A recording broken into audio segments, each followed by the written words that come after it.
the lecture for Richard Arneson's The Supposed Right to a Democratic Say. And there's just one thing to say. I mean, I might be wrong. I might not. This is we'll see. But I don't know. My impression is that maybe this article is a little harder to read than some of the others, not because it's more the content is more complicated, but because the writing style is maybe a little more. I don't know. I don't know what the word for it is, but it's very precise.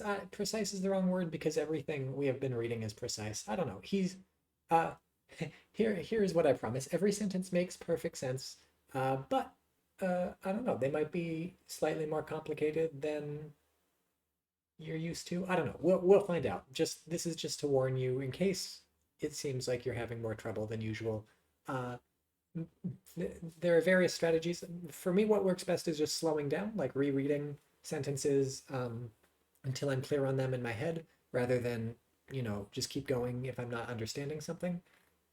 That at least works for something like this when, again, I guarantee every single sentence makes perfect sense. Like he's not an unclear writer or anything like that. So I don't know. That's my number one strategy. Um, Number two would be try to rephrase things in your head. So if a sentence isn't making sense to you, try changing like the order of clauses, like rearranging clauses, um, and then maybe start substituting synonyms or things like that to see if it works.